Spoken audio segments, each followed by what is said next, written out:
Las emociones, ¿de dónde vienen? Ah, qué buena ¿de dónde pregunta. vienen? ¿Del cerebro, del espíritu, del corazón? A veces responden en el corazón. Y yo de forma un poco sarcástica, para poder justamente lograr la objetividad, en el corazón hay solamente sangre, arterias, venas. Y siempre lo escucho en personas, en chicas sobre todo, pero es buen hijo, pero es buen amigo. Está bien, o sea, acá no se trata de que sea buena o mala persona. Hablabas del miedo. ¿Cuál es el antídoto para el miedo? Creo que tenemos que aprender a hablar de la muerte desde otra perspectiva, no como un castigo. La primera persona que venga y te hable bonito, sea caballero, encantador, tú dices, aquí es. Claro. Y los narcisistas tienen eso, justamente.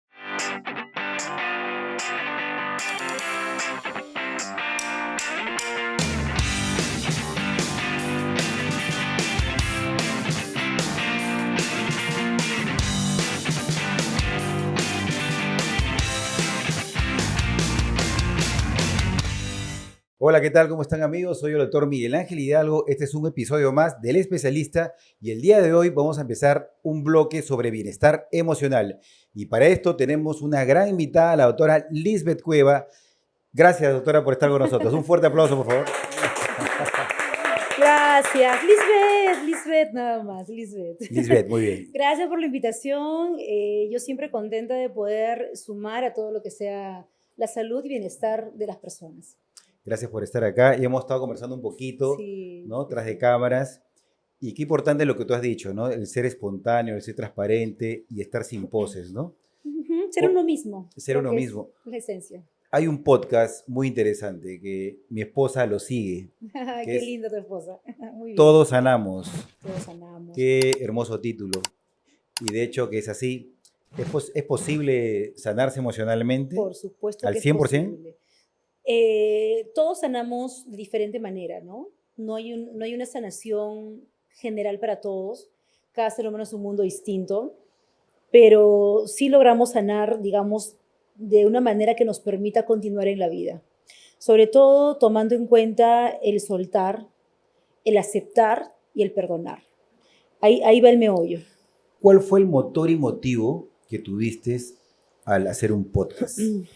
Bueno, la motivación siempre ha sido el ser humano. Entre los diversos factores, uno de ellos es que muchas personas lamentablemente no pueden acceder a una consulta psicológica, psicoterapéutica, pero quieren escuchar, quieren saber, quieren aprender. O de repente todavía hay muchos prejuicios de ir a un psicólogo o a un psicoterapeuta. Entonces, creo que estos espacios, y ahora con el boom de los podcasts, es un espacio para poder llegar a muchas personas y lo más gratificante que se está logrando, porque muchas personas escriben y comentan, ¿no? Este episodio me ayudó a cambiar mi forma de pensar, o esta historia me ayudó muchísimo, gracias por estas palabras. Entonces, eso es, creo, más grande que un pago, ¿no? Muy gratificante. Ayudar a los demás te llena. Sí, muchísimo. Sé que es mi trabajo, sé que de eso vivo, sé que eso mantengo a mis hijos, pero también lo hago con mucha pasión, ¿no? Lo hago con mucha entrega, con mucho amor, y creo que eso es lo que hace que yo no sienta ese cansancio. Muchas personas me dicen, por ejemplo, y no te cansa, no te estresa tantos problemas de las personas, y es que en realidad no. O sea, no porque me parece interesante ir conociendo, es como abrir un libro y conocer una historia distinta. Pero has aprendido a ir gestionando esas emociones, de no, digamos, comprometer tus sentimientos con los años, o desde siempre fue así desde que eras estudiante. No, con los años. Yo soy una persona, me considero muy sensible, muy susceptible. Y claro, más jovencita, siempre he sentido esta pena, ¿no? Y involucraba las emociones, claro que sí. Pero ya con el transcurso del tiempo, de los años, de las vivencias también, uno va un poco buscando y encontrando ese equilibrio entre lo emocional y lo racional, ¿no? Perfecto. Validando lo que siento, validando lo que sienten las personas, pero siempre encaminándome de una manera más racional. A ver, Lisbeth, te quiero hacer una pregunta. ¿Las emociones de dónde vienen? Ah, qué buena ¿de dónde pregunta. vienen? ¿Del cerebro? ¿Del espíritu? ¿Del corazón? ¿De dónde? ¿De dónde salen? Esa es la pregunta que le hago a muchas de las personas con las que trabajo, ¿no? A veces responden en el corazón. Y yo de forma un poco sarcástica, para poder justamente lograr la objetividad, en el corazón hay solamente sangre, arterias, venas, aorta, ¿no? Y los demás partes del corazón. En realidad las emociones nacen de nuestro cerebro, ¿no? Básicamente de la forma en cómo interpretamos una situación. O sea, son nuestras creencias que se forman a raíz de la interpretación que hacemos, que disparamos emociones. O sea, es un tema netamente orgánico. Son neurotransmisores que manejan el tema de las emociones y no tiene nada que ver con lo espiritual.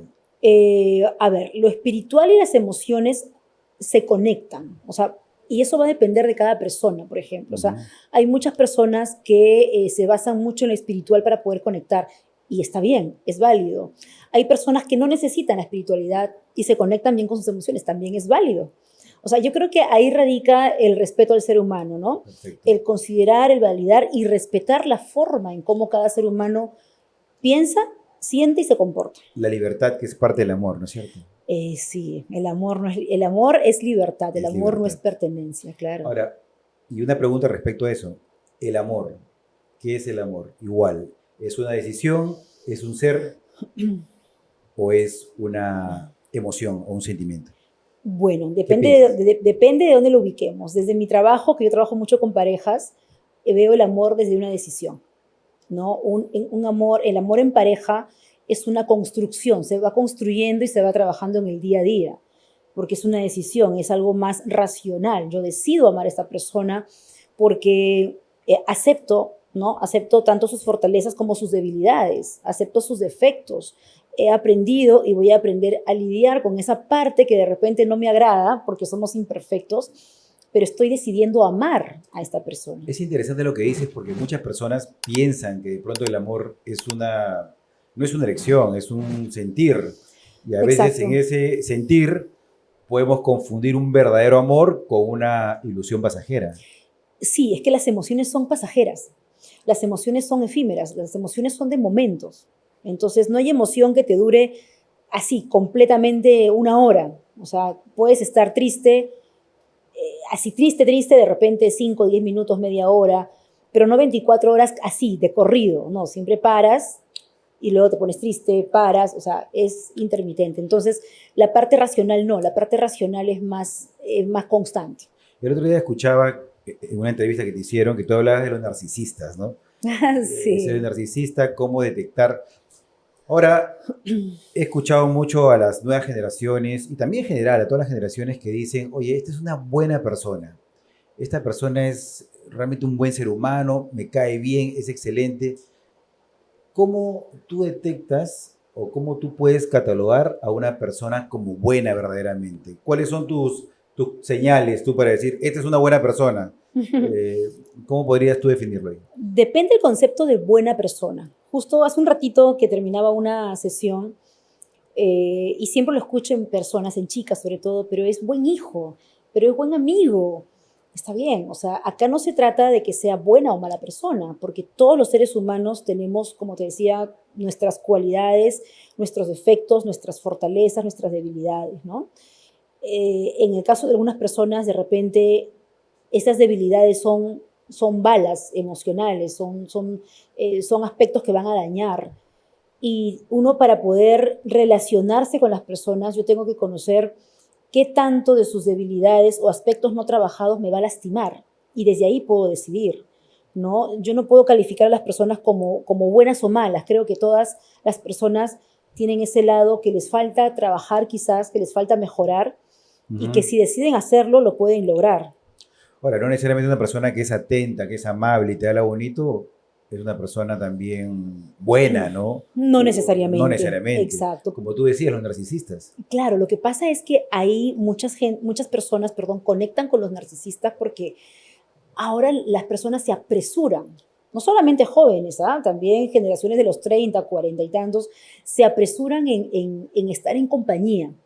Ya no Claro. tanto eligen por el amor, Ujú. sino eligen porque no quieren quedarse solas o Claro. solos, porque no quieren recibir la presión de la familia y la sociedad. Oye, eso te pasa el tren, mira, Sí, ¿no? claro. Entonces ya eliges y ya quieres saber rápido. Entonces, la primera persona que venga y te hable bonito, sea caballero, encantador, tú dices, aquí es.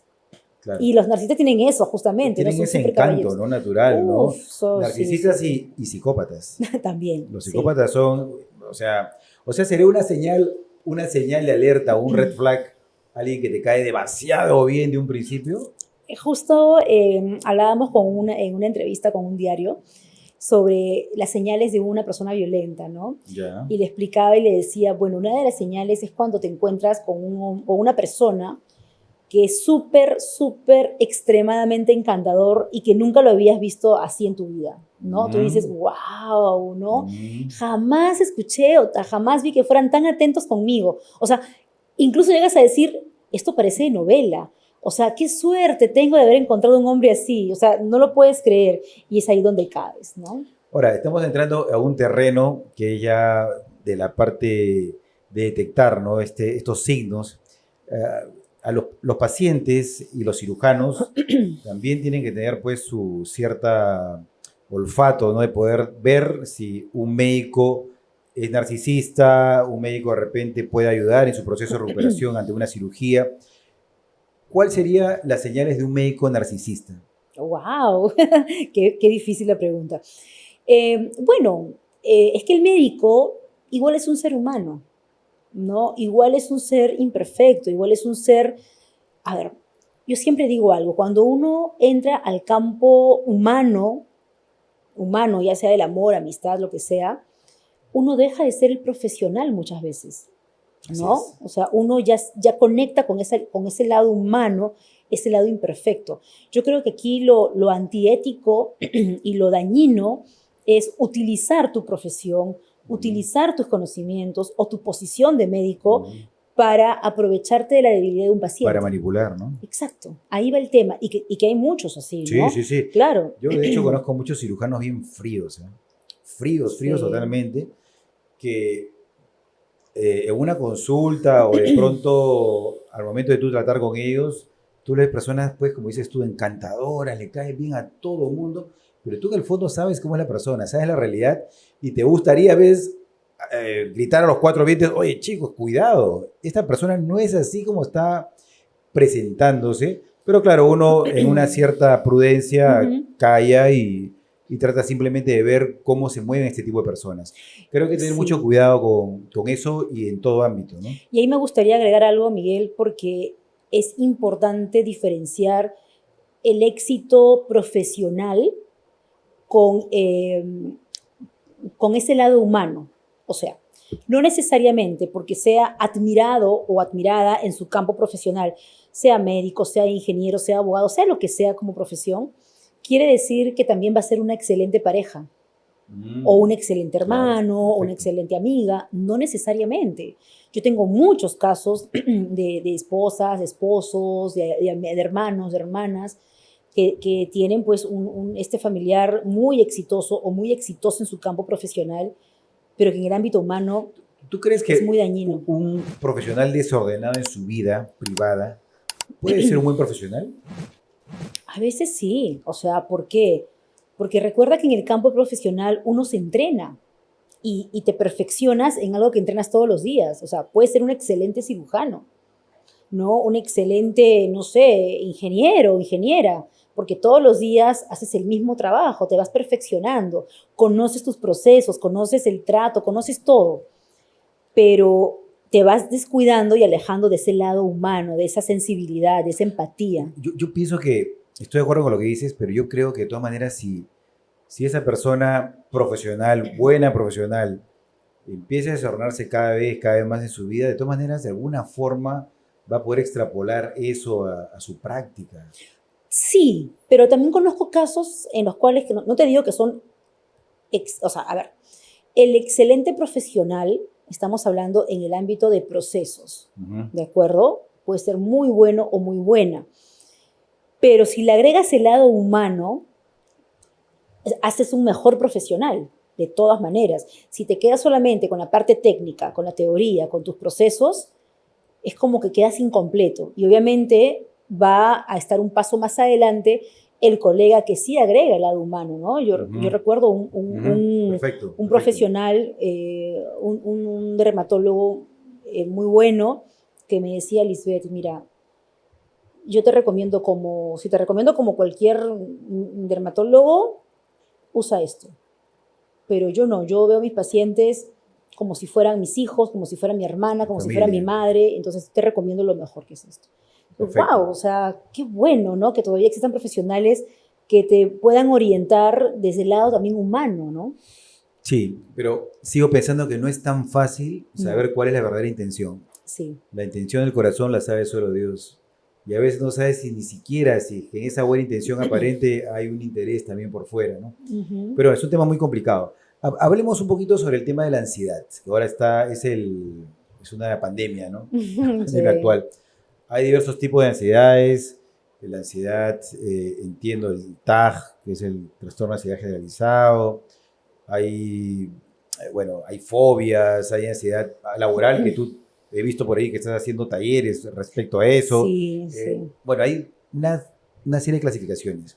Dime, ¿la ansiedad de dónde parte? ¿Es genética? ¿Es adquirida? ¿Viene del vientre de la madre? Desde ahí ya de repente una madre está transmitiendo estos factores de ansiedad. ¿Qué opinas tú? Bueno, hay estudios y yo sí estoy de acuerdo con la parte genética, no hay que dejar la parte médica genética de lado, es muy importante conocer la historia, ¿no? Sí se conoce que cuando hay de repente madre, padre o abuelos que vienen con este tipo de condición, pues se va transmitiendo de generación en generación. Pero también tiene que ver con la personalidad, tiene que ver con la educación emocional que ha recibido, ¿no? Esto radica desde el miedo, que es natural también como ser humano experimentar miedo, pero hay que aprender a utilizar de una manera muy estratégica el miedo también, ¿no?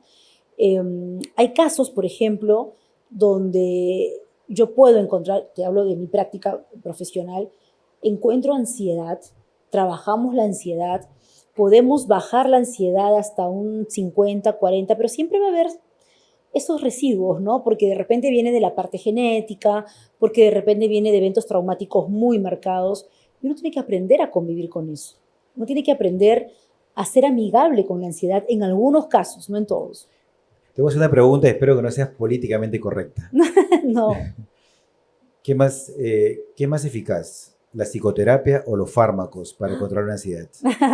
Bueno, yo te voy a contar mi trabajo. Eh, si quieres algo rápido, si quieres algo, digamos, que te vaya a adormecer un poquito, pues los fármacos, ¿no? Definitivamente, que funcionan. O sea, es muy bueno. Yo tengo casos donde tengo que derivar a psiquiatría porque los psicólogos no medicamos, ¿no? Claro. Por ejemplo, una persona donde está su vida en riesgo porque se está lesionando, porque ya se quiere hacer daño, entonces yo digo, ¿sabes qué? Se requiere medicación. O de repente que cambió repentinamente su rutina de vida, dejó de trabajar, no se quiere bañar, no sale de su cuarto. No, hay que ayudarnos con medicación. Pero eso sí, la medicación tiene que ir acompañada sí o sí de una psicoterapia. Va de la mano, tiene que ir de la mano. ¿Por qué? Porque la medicación te puede ayudar para el momento, pero tú sigues manteniendo tus mismas creencias, tus mismos conceptos, tu mismo aprendizaje, y eso hay que reestructurarlo, y eso lo hace la psicoterapia. Creo que me has dado una respuesta subliminal. ¿Por qué? ¿Sabes por qué? El fármaco tiene que estar con psicoterapia, Claro, siempre. sí, de la Pero la mano. psicoterapia no necesariamente tiene que estar con el fármaco. No Por lo necesariamente. tanto, ¿qué es más importante? Pienso que la psicoterapia. De hecho, la Sí, terapia cognitivo-conductual es cierto que creo, hay estudios, que es la más eficaz para tratar la ansiedad. ¿Es correcto eso? sí, porque, a ver, yo me formé en lo que es terapia racional emotiva, que se basa justamente en la cognitiva conductual. A mí me resulta, o sea, en mi trabajo sí veo resultados muy buenos. ¿Por qué? Porque la cognitiva conductual se va a eso, a las creencias, al concepto, a tus pensamientos, a la Así forma en cómo es, interpretas. Entonces, así ahí es. radica todo. O Sí. sea, en nuestra forma de pensar. Y lamentablemente estamos en una sociedad donde más nos apoyamos en lo que siento que en Ujú. lo que pienso. Así es. No estamos aprendiendo a A reflexionar, razonar. a razonar, a ser conscientes, a decir, a ver, un momento, espérate, no es tan mal lo que estás sintiendo, pero pensemos aquí, reflexionemos aquí. Pero ¿tú crees que a veces las redes sociales nos están automatizando?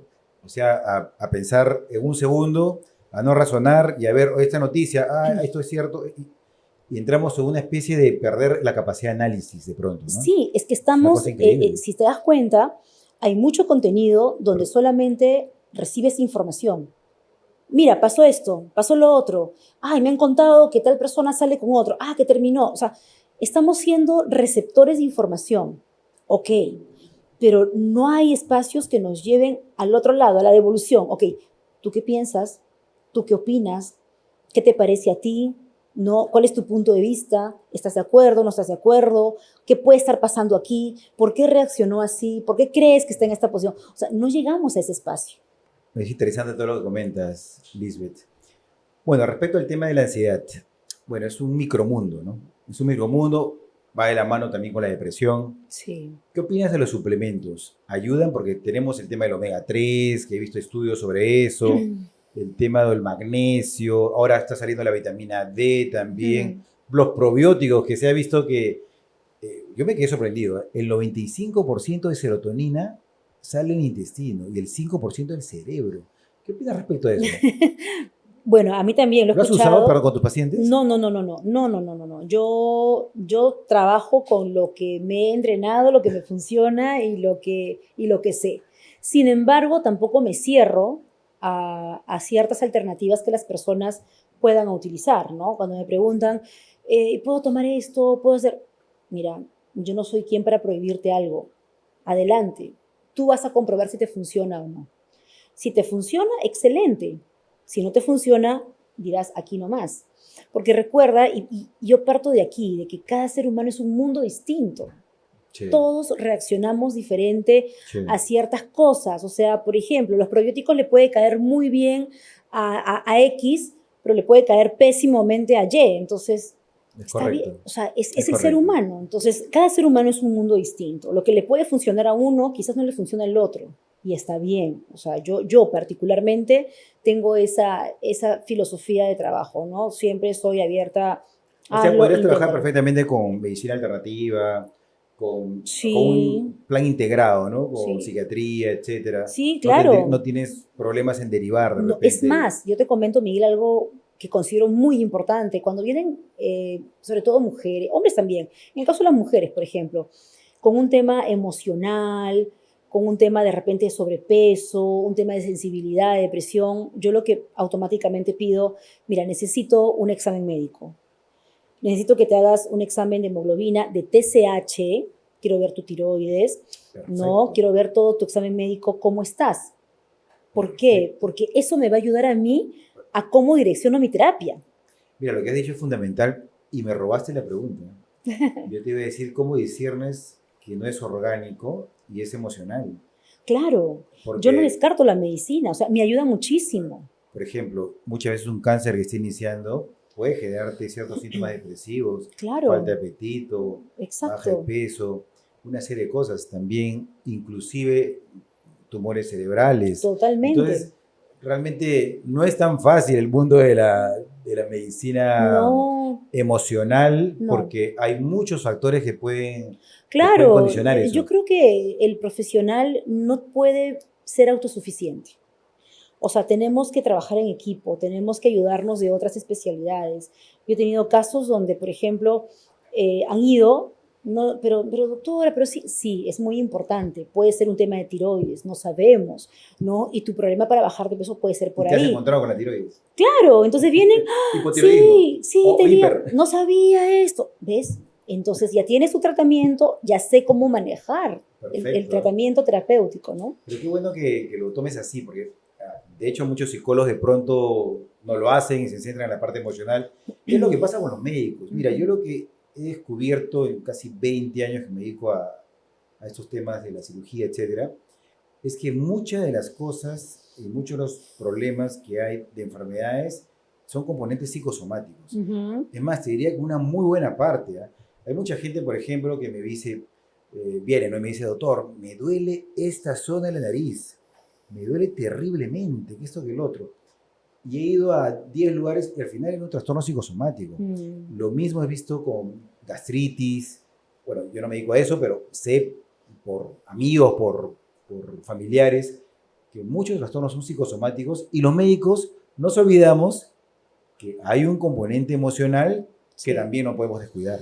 Exactamente. Incluso a mí me ayuda mucho con el tema, por ejemplo, en casos de alcoholismo, Mm. ¿ya? Si yo vengo tomando, ok, quiero que me hagas un perfil hepático, quiero que veas cómo está tu hígado, cómo están tus órganos. Ah, No, perfecto. todo está bien. Por favor, necesito eso. Y Excelente. eso me ayuda a que tomen conciencia, porque luego vienen, me ha dicho el doctor que El mi, hígado graso. que mi hígado está muy mal. ¿Te das El hígado cuenta? graso. Entonces, es un complemento interesante. Ya que abordaste el tema, alcoholismo, ¿cuál vendría a ser la definición? Porque algunos dicen, no, es bebedor social. No soy alcohólico, bebedor social. Y muchos, yo creo que hay mucho más alcohólicos de lo que pensamos, porque de pronto no conocen el criterio de lo que es ser alcohólico. Es que si estamos hablando de alcoholismo, estamos hablando de dependencia, de adicción, y ya estamos hablando de enfermedad. ¿No tiene que ver con frecuencia?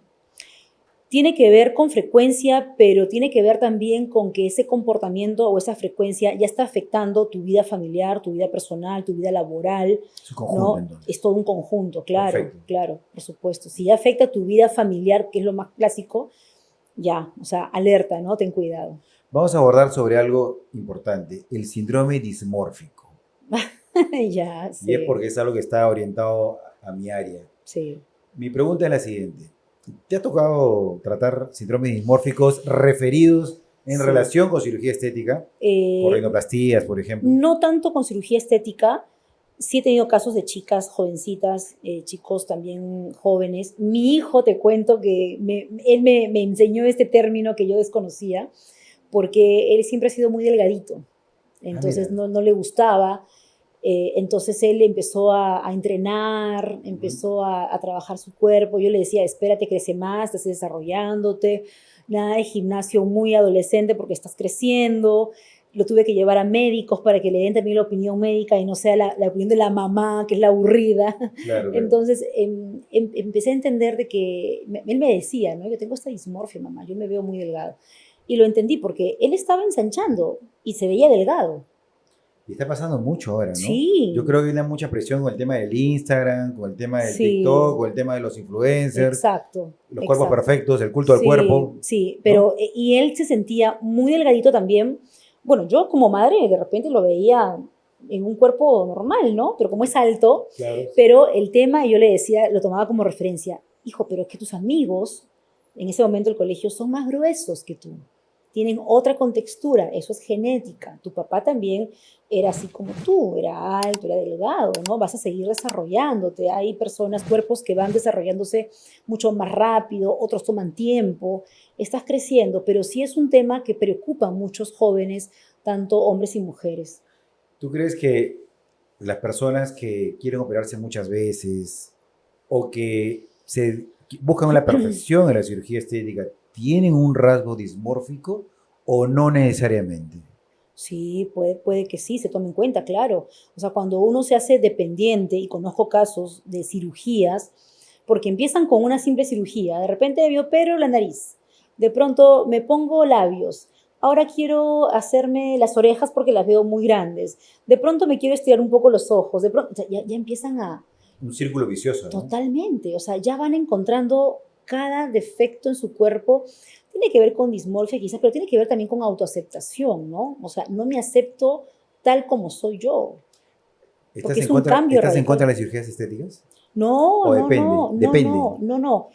O sea, yo estoy de acuerdo, pero depende cómo sea utilizado, claro. O sea, yo considero que cuando uno utiliza la cirugía estética para complementar, ¿no?, ese bienestar, genial, ¿no? Por ejemplo, el bullying, ¿no? Mm. Por ejemplo, hemos tenido casos de pacientes con orejas muy abiertas, muy grandes, Sí. chiquitos, o narices muy prominentes, Ujú. y a veces los chicos son un poquito crueles y Sí. empiezan con unos apodos tremendos, y al momento de operarse, de hecho que ha sido una herramienta, pienso, y no creo que sea yo no creo que la cirugía estética sea el tratamiento para un problema de autoestima, Ajá. sino puede ser una herramienta más para poder superar algo intrínseco. ¿Tú Claro, opinas eso sí, también? sí, claro. O sea, es un impulso, Exacto, es un como los impulso, es fármacos, una motivación, es claro. un trampolín. Exacto, ¿no? Es como que en el caso en el ejemplo que ponías, ¿no? Las nariz. me han hecho bullying toda la primaria por mi nariz. Ahora ya crecí, ya me evaluaron, de repente el médico especialista me dijo sí puedo operarme, me opero y eso me ayuda a mí a recuperarme emocionalmente. Ayuda, pero hay que llevarlo de la mano con terapia también, ¿no? Ahora Sí, claro. te cuento que hay también cirujanos dismórficos. En Claro. serio, es verdad. Sí, sí, O sea, claro. hacen narices eh, tratando que sean lo más perfectas posibles que ni siquiera el mismo paciente les ha solicitado. Pero Ujú. en su cabeza ellos sienten que tienen que quedar así.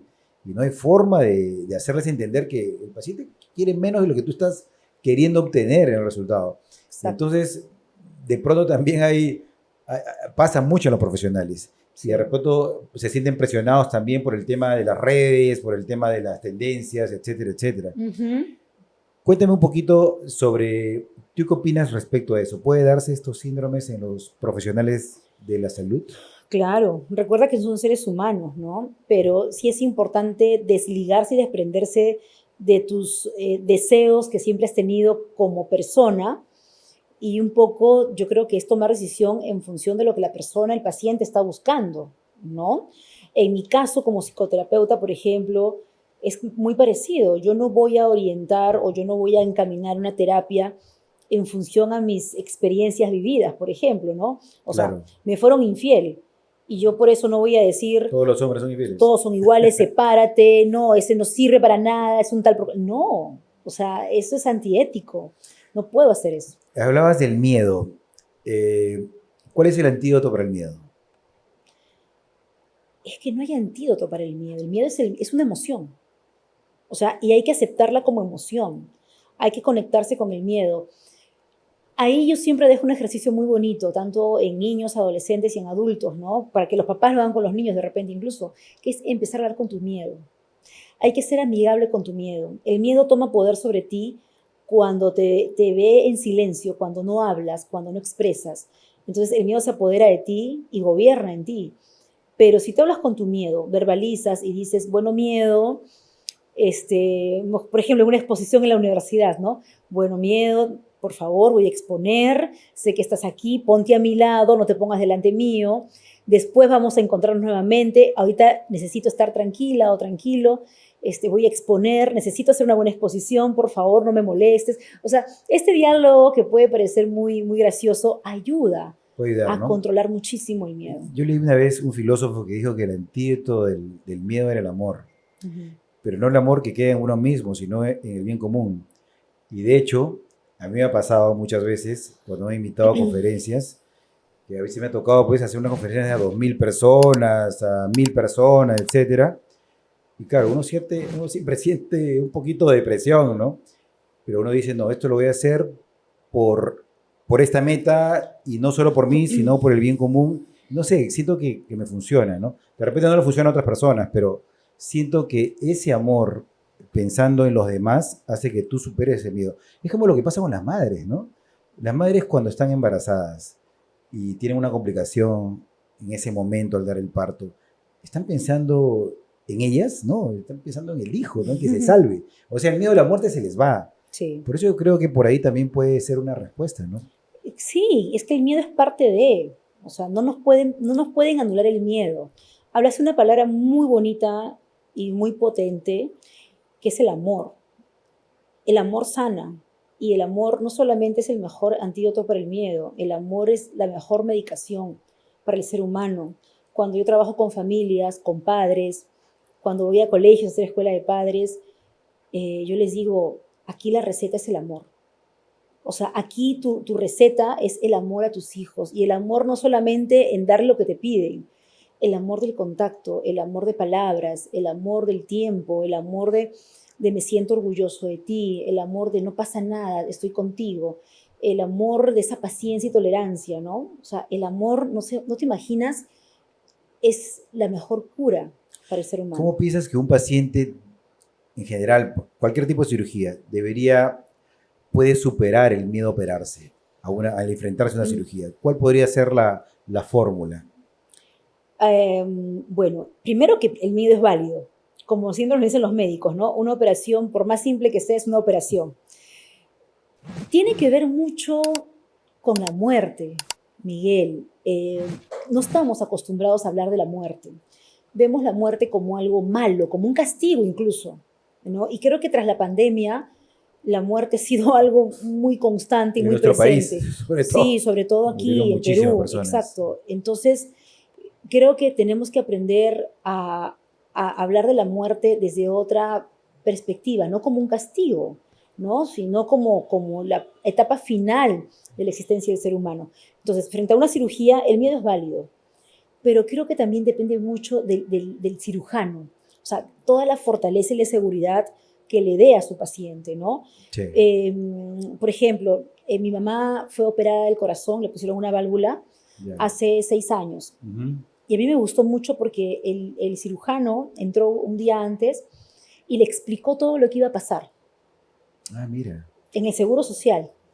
Y le dijo, bueno, va a pasar esto, va a pasar lo otro, bla, bla, bla, bla, bla.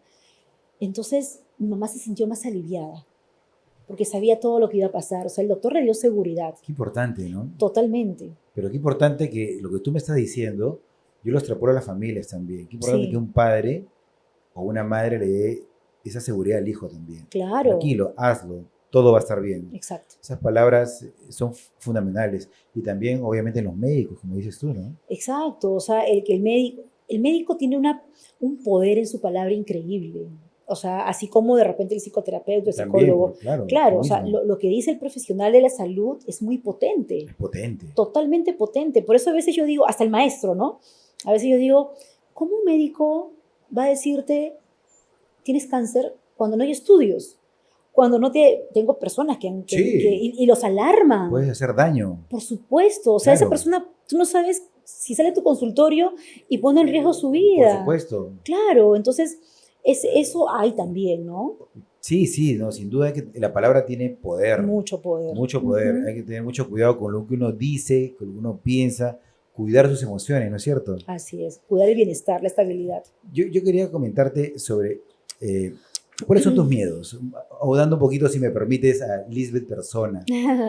¿Cuáles son tus miedos? ¿A qué tienes miedo? Bueno, muchos miedos. Como ser humano, sí, miedo, por ejemplo, a que a mis hijos les ocurra algo, miedo a que me pueda morir y no dejar a mis hijos con una profesión. ¿Te da miedo la muerte? No, no ¿La siento miedo, forma?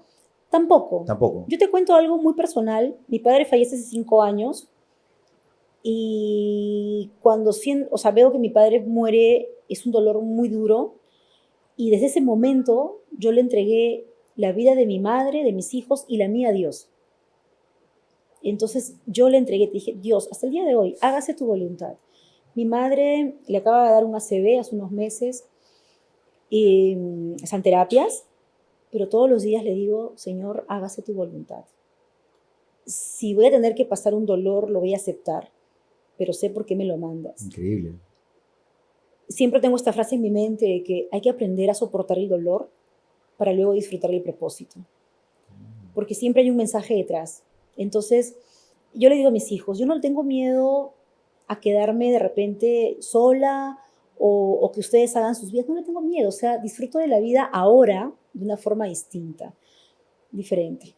Eh, has dicho algo importante. Mira, yo perdí a mi papá hace 2 años también. Ujú. Estuve en proceso de muerte. Lo vi agonizar, ¿no? Y claro, uno en ese momento va resignificando lo que es la vida. También perdí a Sí. mi madre hace 13 años más o menos. Y a partir de también casualmente me pasó lo mismo, ¿ah? O sea, de hecho que cuando mi mamá murió tuve unas dudas de fe. Ujú. Pero después en esa búsqueda volteé mi mirada hacia arriba y también, así como tú, entregué mi vida a Dios. Lo que tú estás hablando se llama desapego, Ujú. ¿no? O sea, hacer la voluntad, bueno, el que es creyente, ¿no? La voluntad de Dios, es desapegarte de todo, ¿no? O sea, y eso te genera liberación, ¿no? Total, y tranquilidad. O sea, hasta en lo material. En todo, Yo le exacto. digo a En mis lo hijos, material también. esa ropa, ese reloj, ese carro, ese celular, es prestado. O Exacto. sea, todo lo que tenemos en este mundo es prestado. No puedo decir es mío. Hasta nuestros hijos. Exacto, hasta nuestros hijos. O sea, son prestados. O sea, nada nos llevamos. Hay que aprender a disfrutar.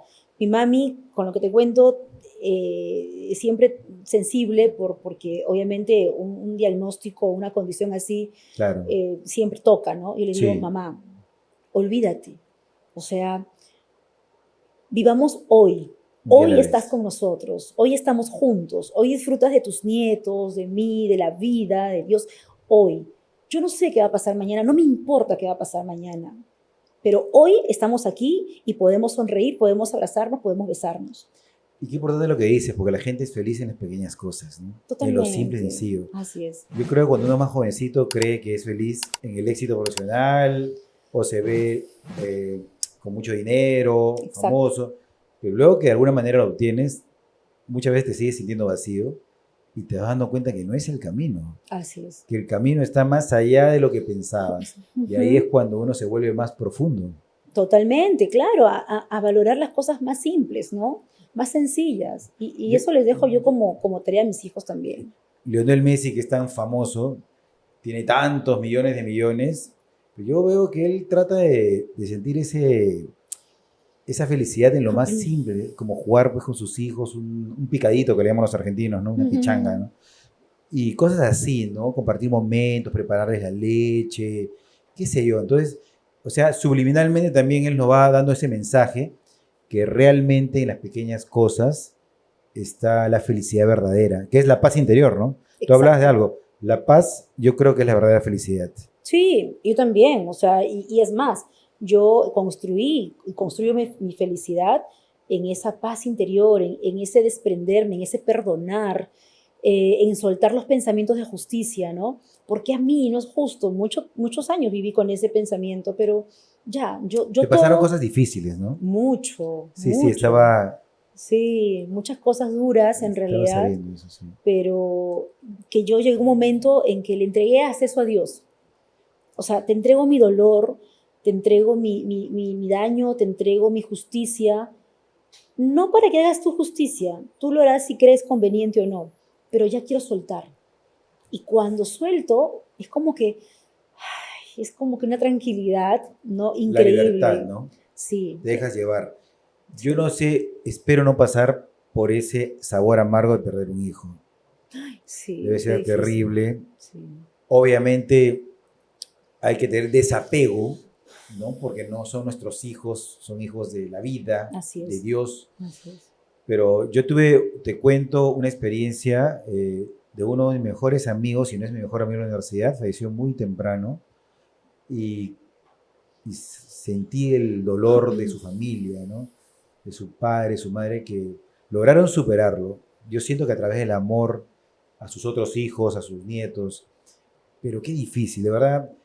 A veces yo no quisiera ni hablar de esto, ¿no? Pero esperemos que nosotros que somos creyentes, Dios no permite estas cosas, ¿no? Porque debe ser muy doloroso. Yo creo ¿Te ahí. ha tocado tratar personas así? Sí, por supuesto, ¿Y madres, cómo lo manejas? es un trabajo, es un reto grande, pero logran. O sea, no es que superas, aprendes a vivir sin esa presencia física del hijo, ¿no? Es un reaprendizaje, Es un reaprendizaje, ¿no? claro, Qué importante es que los niños vayan, o sea, desde que ya el niño está en el vientre, va captando todas las emociones, ¿no es cierto? Qué claro, importantes son los primeros 3 años, 4 años. sí. Yo te cuento que a mí me diagnosticaron trastorno de déficit de atención y me acuerdo que de chiquito, que fui a varios psicólogos, varios colegas tuyos, yo escuché algo que me quedó marcado, por eso qué importante es lo que uno le dice a un niño, ¿no? Yo escuché que un psicólogo tuvo lo que dices tú, la imprudencia de decirle a mi madre que yo no podía ingresar a una universidad, que no podía ser profesional.